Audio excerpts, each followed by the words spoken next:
Graça e paz, povo de Deus, aleluia, homens e mulheres de Deus, que a bênção de Deus venha superabundar em vossas vidas, amém?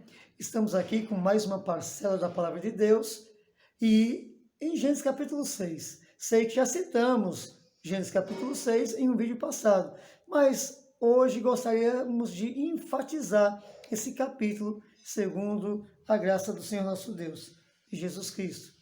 Amém? Mas antes vamos estar lendo aqui um versículo em Romanos, capítulo 15, e o verso é o 4, que diz assim: porque tudo o que dantes foi escrito, para nosso ensino foi escrito, para que pela paciência e consolação das Escrituras tenhamos esperança.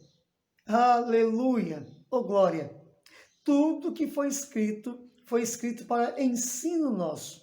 Quando nos deparamos com esta palavra vindo do coração de Deus para os nossos corações, onde Deus nos ensina todas as coisas, compreendemos que toda a Bíblia, cada parcela, cada capítulo e cada versículo é de suma importância. Amém? Para quê? Para a salvação das nossas almas. Por quê? Tudo que Deus tem feito, como Jesus falou, o Pai trabalha até agora e eu também. Tudo que Deus tem feito, tudo que Jesus realizou, tudo que o Espírito Santo tem feito aqui é para salvação daqueles que amam a Deus. Preste atenção, salvação para aqueles que amam a Deus. Eu amo a Deus, sim. Se você ama a Deus, você é conhecido de Deus. Mas temos que nos lembrar de tantas outras passagens também, que diz que, se possível for, enganarão até os próprios escolhidos. Então, a pessoa que ama Deus, ela também é amada por Deus e ela é escolhida de Deus. Mas, se ela não vigiar, ela vai ser enganada. Para que ela não seja enganada, não caia no engodo, na mentira, no erro, Deus envia a sua palavra, que é poderosa para cumprir o seu propósito. Qual o propósito? De nos mostrar, iluminar os olhos do nosso entendimento, para que não venhamos errar o caminho. Então, cada capítulo, cada versículo é tremendo. E aqui diz que tudo que foi escrito para ensino nosso. Tudo que Deus escreveu pelos profetas, por Moisés, pelos apóstolos, foi escrito para ensino nosso. Tá? E qual o ensino que tiramos do capítulo 6 de Gênesis? O que tiramos? O que fala em Gênesis capítulo 6? Gênesis capítulo 6 fala ali quando o pecado se tornou geral em todo mundo. O pecado se avolumou. Os homens começaram a pecar demasiadamente. A medida do pecado chegou. Agora Deus vai tratar com a humanidade. E olha o versículo 1 que diz: e aconteceu como os homens começaram a multiplicar-se sobre a face da terra, lhes nasceram filhas. Olha, viram os filhos dos homens, aliás, viram os filhos de Deus, que as filhas dos homens eram formosas, e tomaram para si mulheres de todas as que a escolheram. Então disse o Senhor: não contenderá o meu espírito para sempre com o homem, porque ele também é carne, porém os seus dias serão 120 anos. Olha o que Deus disse, que nos dias de Noé, a humanidade começou a se multiplicar e os filhos de Deus começaram a se relacionar com os filhos dos homens. Bom, os filhos de Deus aqui, como muitos sabem, poucos não sabem, que os filhos de Deus é a descendência de Sete, filho de Adão. É importante porque alguns dizem que os filhos de Deus são os anjos. Não. Jesus foi bem claro quando disse que o anjo, ele não casa, ele não está em casamento, ele não tem relacionamento. Então, o que Jesus disse está acima do que tudo que os homens dizem. Jesus sabe o que está falando. Ele fala de verdade. Então, os filhos as filhas dos homens são a descendência de Caim. Por que essa divisão? Filhos de Deus e filhas dos homens. Porque quando Caim matou Abel, ele se tornou errante. E ele mesmo diz, eu vou fugir da presença de Deus. E ali, ele pagou pelo seu pecado, por não ter se arrependido. Deus deu oportunidade e ele não se arrependeu. Antes, vagueou pela terra. E o que ocorreu? Caim, nessa época, já era casado. Algumas pessoas dizem, mas Caim chegou na terra de Nod e conheceu sua mulher. Não, sua mulher já era mulher dele. Quando ele saiu da presença de Deus ali, da companhia de Adão e Eva, seu pai e sua mãe, ele já era casado. Essa expressão conheceu se trata de relacionamento íntimo. Então, chegando depois da separação de Deus, Caim vai para Nod, na terra de Nod, tem um relacionamento com a sua esposa e nasce uma geração e começam a se multiplicar. E nascem filhas. E os filhos de Deus, os filhos de Adão, os filhos de Sete, começaram a olhar e dizer, poxa, são lindas essas mulheres, são bonitas essas mulheres, quero uma dessas para mim. Foram pegando mulheres. Só que agora, a geração dos homens de Caim, que não foi o único que matou, começou a acontecer assassinatos, roubo, rebelião, isso na família dos homens, da descendência de Caim. Tá? O problema da descendência do povo de Deus, dos filhos de Deus, é que o povo de Deus, os filhos de Deus, não queriam ouvir a Deus. Você viu no versículo aqui. O meu espírito, né, Deus diz, não vai contender mais com esse povo. Versículo 3. Então disse o Senhor, não contenderá o meu espírito para sempre com o homem, porque ele também é carne. Porém os seus dias serão 120 anos. Apesar de serem filhos de Deus, é carne. É como o salmista diz, todos vós sois filhos de Deus. Todos vós. Portanto, sois deuses, mas como homens perecereis por conta do pecado. Então, apesar de serem de Deus, eram carne. E agora começou a pecar.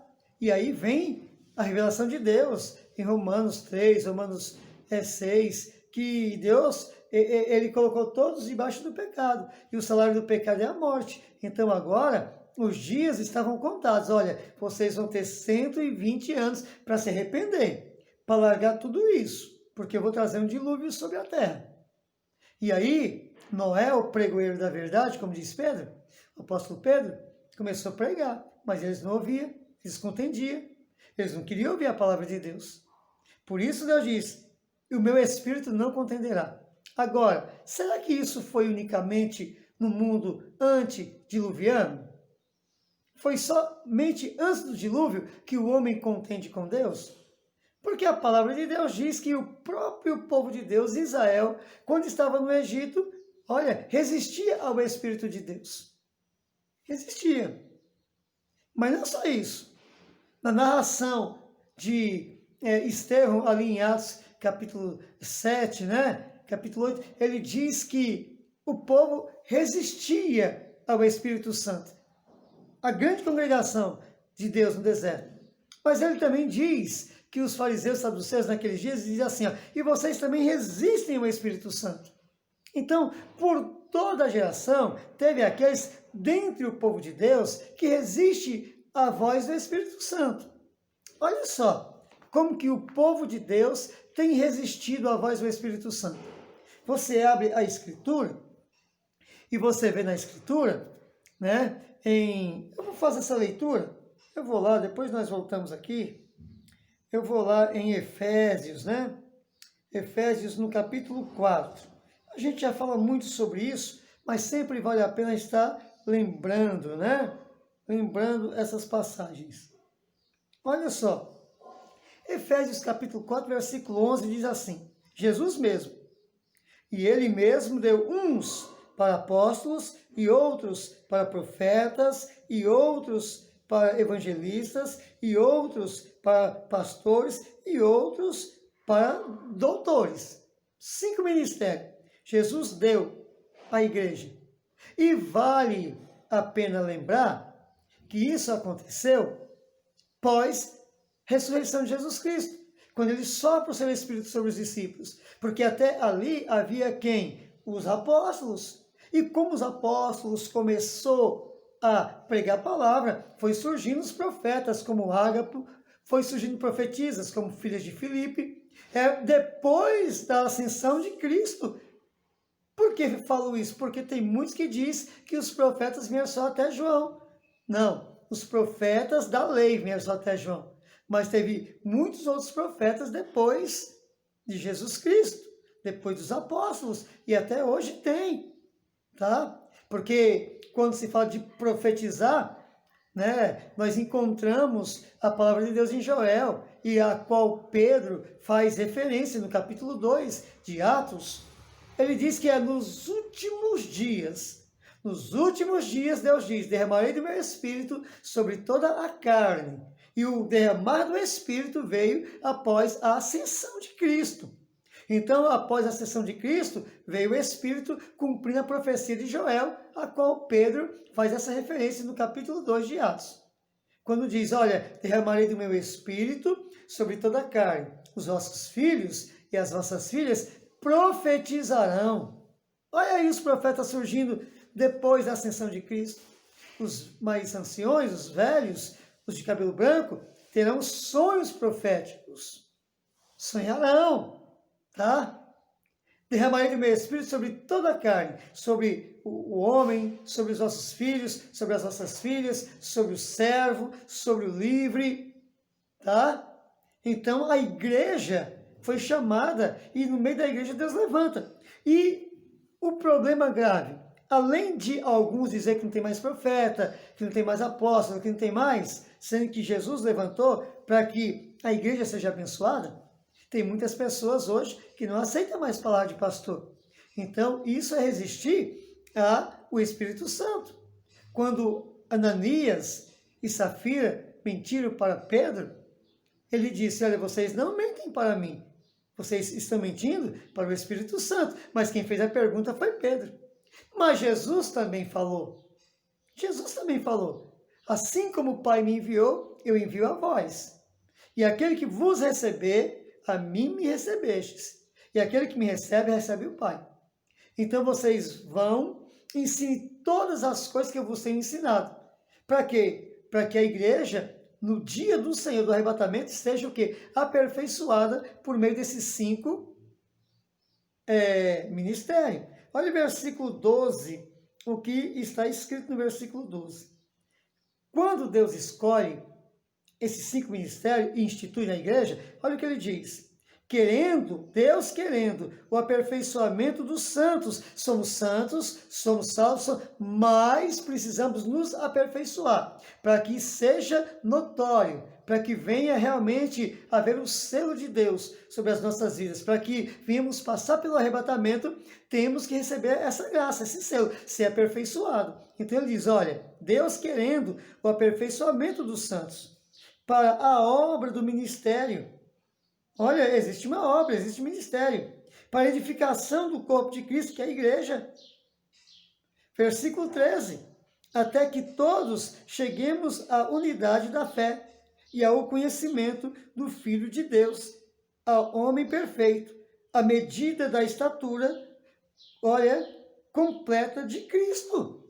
É por meio. Então, assim como o Espírito de Deus contendeu com aquela geração antediluviana, o Espírito de Deus tem contendido com muita gente dentro da igreja e tem dado tempo de arrependimento.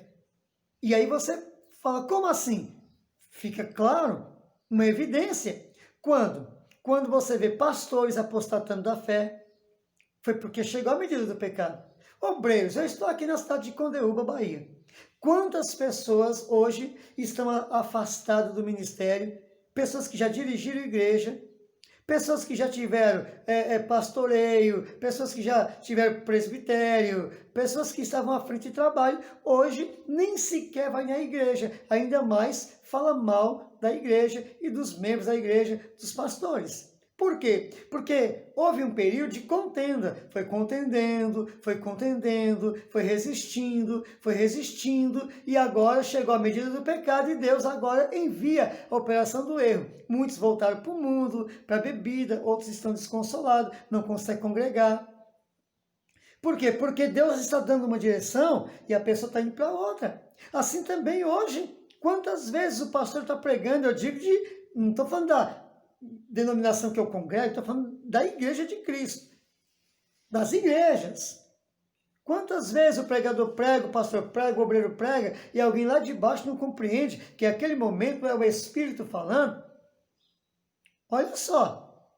E a pessoa resiste. Não é assim que eu penso. Eu também conheço a Bíblia. Eu também tenho o Espírito Santo de Deus. E vai resistindo. Se esquecendo e alegando, aliás, em primeiro lugar alegando que quem está pregando não está perfeito. Só que o sumo sacerdote Josué estava no altar e o inimigo foi acusá-lo dizendo, olha, as vestes dele estão sujas. E Deus disse, não é este com tição tirado do fogo? Passa para trás, Satanás. E aí Deus fala para o anjo, troca as vestes de Josué. Não tinha por que o inimigo acusar. E agora, se o inimigo não pode acusar, é repreendido por Deus, porque a igreja vai acusar um obreiro que está pregando. Seja pastor, evangelista, presbítero, diácono, ou um irmão ou uma irmã que esteja ali. Pensa aí se não é resistir ao Espírito Santo de Deus. E, não, mas ele está reprovado por Deus. Só que também temos exemplo. Eli estava reprovado por Deus como sacerdócio.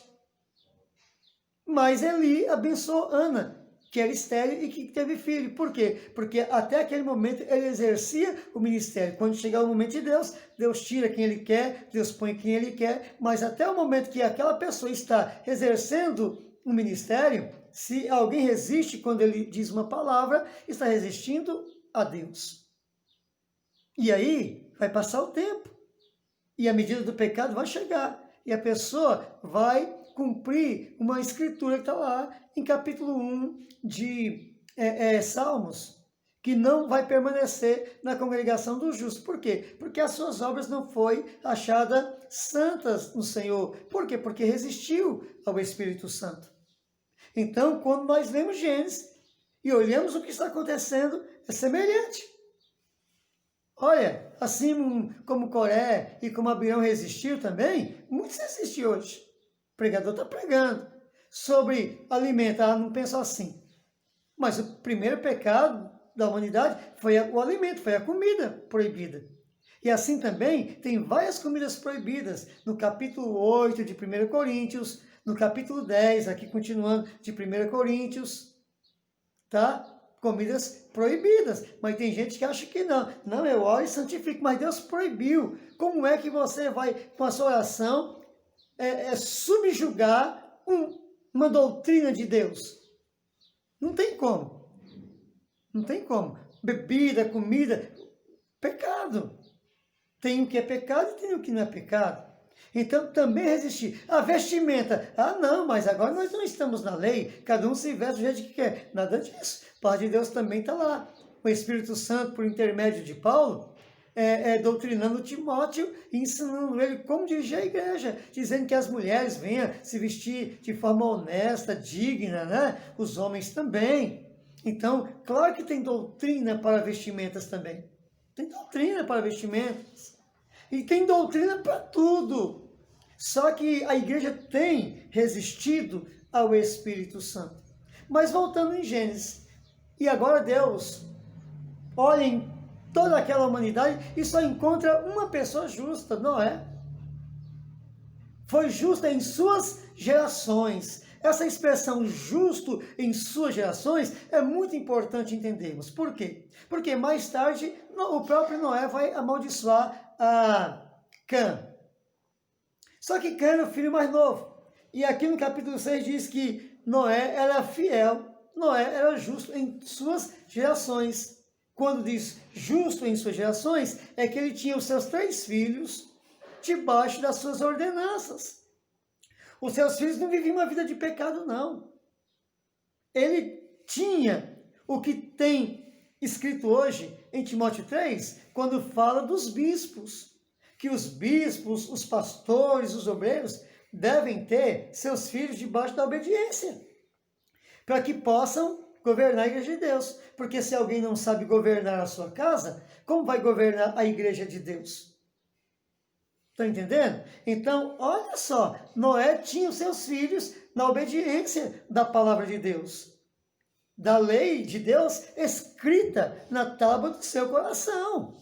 E ele era fiel nisso. E os seus filhos o seguiam tremendamente. De maneira que quando Deus o ordena a construção da arca, estavam ali os seus filhos juntos. Pequenos. Estavam lá caminhando junto. Tá? O que ocorre? Ocorre que Noé sofreu sentimento. Noé tinha irmãos, tinha irmãs, tinha sobrinhos. E ele não pôde ajudar ninguém, porque todo aquele povo, apesar de ser parente, sanguíneo, não ouvia a palavra de Deus, resistia ao Espírito Santo. Então, meus amados irmãos, cuidado, para que você não se encontre resistindo ao Espírito Santo. A palavra de Deus diz, na Sagrada Escritura, no Evangelho de Cristo, Jesus diz assim, ó, quando você vê seu irmão pecando, vai lá, conversa com ele. Só você e ele, não fica divulgando o pecado dele. Não fica falando para um, vai você e ele. Se ele te ouvir, você salvou uma alma do inferno. Primeiro, Jesus usa a expressão irmão. Se você vê teu irmão, é crente. Mas pode se perder, pode não ser confirmado até o fim. Porque Jesus diz, se ele te ouvir, você vai livrar uma alma do inferno. Tá, e se ele não te ouvir?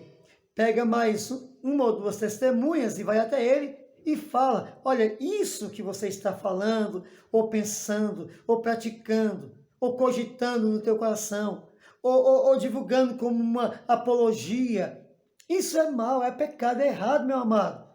E se ele resistir, vai para a igreja, agora sim vai te divulgar, vai para a igreja. O irmão, a irmã está vivendo isso, não se arrependeu, não quer voltar atrás, não quer consertar, então a partir de hoje, fulano ou ciclano ou beltrano vai ser tratado como um gentil, isso é, como um filho dos homens, e não mais como um filho de Deus, que é diferente. Porque os filhos dos homens estão fadados ao inferno. Não, pastor, não falei isso não. Claro! Efésios capítulo 2, a partir do verso 11 em diante, que fala sobre a circuncisão e a circuncisão. Isso é, quem é de Deus e quem não é de Deus. Circuncisão se trata dos que são de Deus. Incircuncisos se trata dos que não são de Deus, fadados à perdição eterna. Então, meus amados irmãos, algumas pessoas que resistem ao Espírito Santo, porque basta o irmão citar um versículo, ele se sente acusado. Por quê? Porque ele não quer obedecer. Basta um irmão chegar e falar assim, irmão, está escrito isso, você está me julgando? Não estou julgando, eu estou querendo abençoar você. Eu estou te dando uma porção de uma palavra que pode produzir vida eterna para você. Não, você está me julgando, está escrito, não pode julgar ninguém. Não é isso que está escrito. Está escrito, não julgueis para não ser julgado. Se eu não estou na condição de julgar, porque eu estou em pecado, se eu julgar alguém, eu mesmo vou estar me condenando. Mas se eu estou seguindo Deus fielmente, eu julgo a situação, não a pessoa, a situação. Então eu posso julgar, porque também está escrito, julgai segundo a reta justiça. E mais ainda, está escrito também em Efésios 5. Está escrito o quê? Olha, condenai as obras das trevas. Aquilo que é contrário à lei de Deus deve ser condenado pela igreja.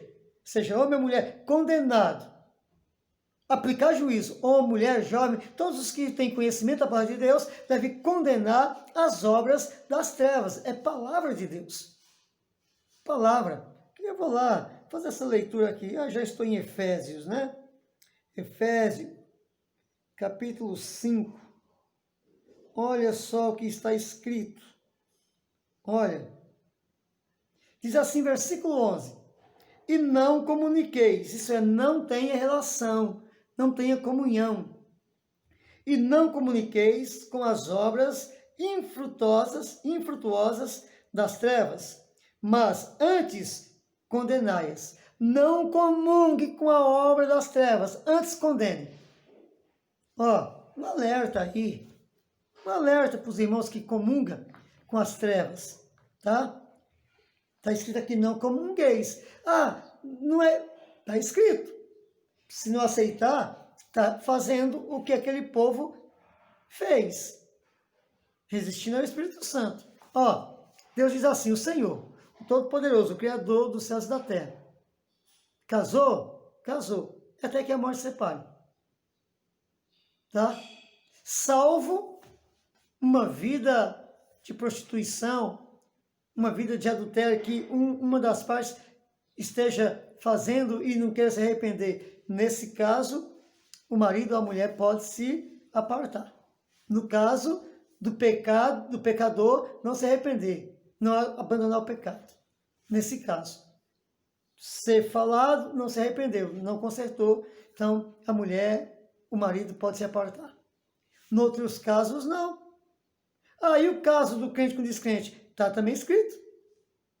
Se o descrente consente em habitar com o crente não deixa o descrente. Por quê? O marido crente santifica a mulher descrente. A mulher crente santifica o marido descrente, não para a salvação, mas para a oportunidade de um encontro com Deus. Tá? Então, o que ocorre? Pessoas se separam e se juntam ou casam de novo, e aí postam nas redes sociais, e os irmãos muito inocentes vai lá, que lindo casal. Não é lindo o casal, está em adultério. Está no adultério. Pastor, você não pode falar isso. Não sou eu que falei, é a palavra de Deus, que diz que enquanto o marido viver, se a mulher se casar com outra, está em adultério. Capítulo 5, capítulo 19 de Mateus, Jesus vai falar sobre isso. O próprio Jesus Cristo. Entendeu? Ah, mas tem que ficar sozinho, não aguenta, então volte. Ah, não quero voltar lá, então fique só. Você tem que assumir a responsabilidade das suas escolhas. Você que um dia casou. Então, as pessoas postam isso. Às vezes, um filho ou uma filha de um casal crente fornica. Pratica fornicação e daqui a pouco fica grávida. E aí os avós crentes começam a postar foto da criança, né, nas redes sociais, né? O pai ou a mãe postando. E os irmãos, que bonitinho. Não é pecado, aquilo ali é motivo de vergonha.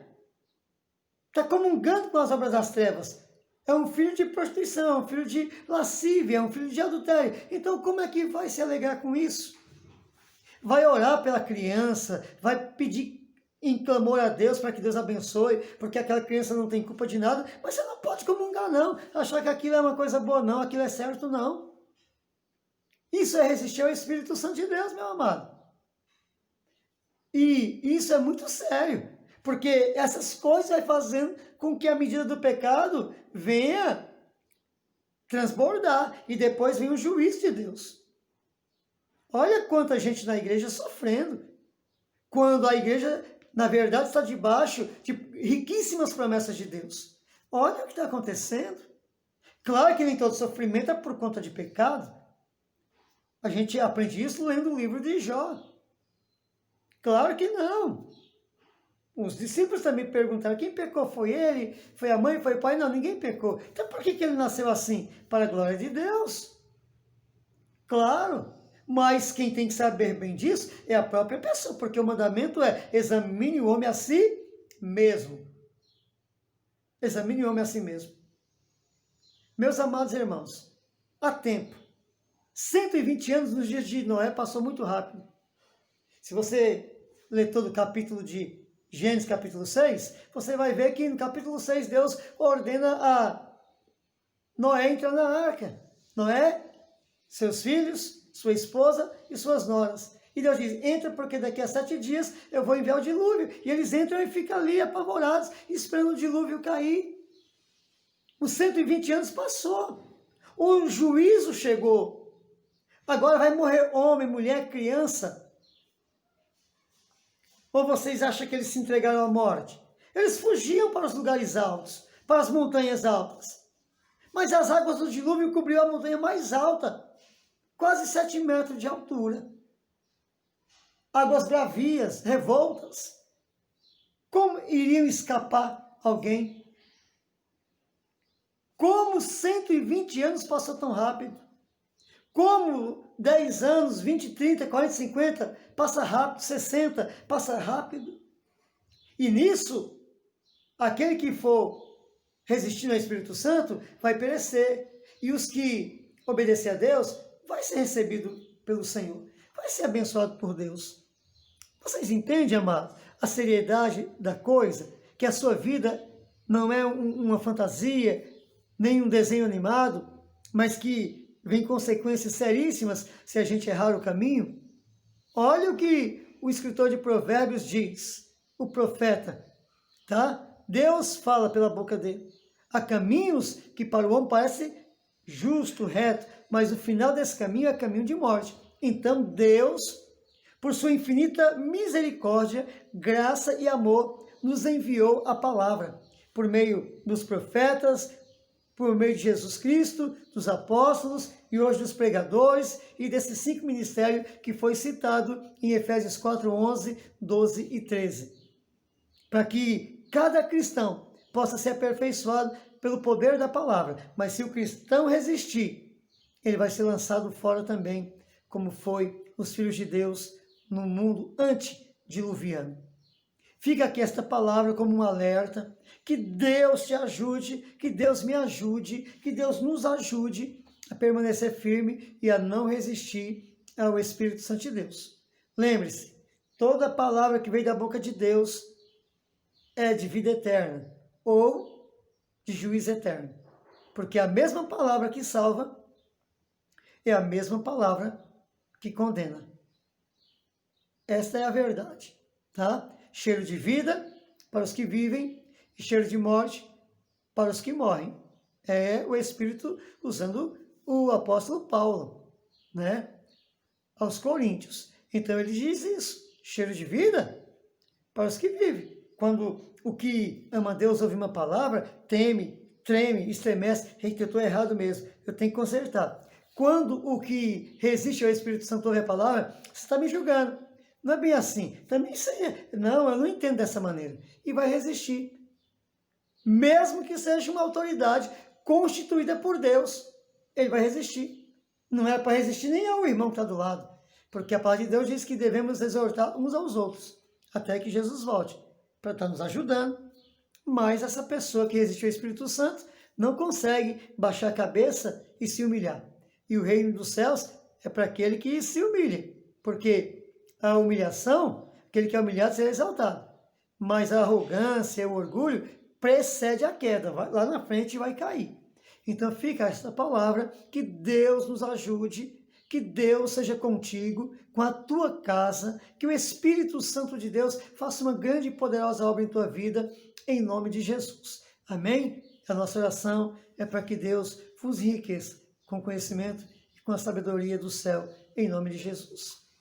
Amém, amém.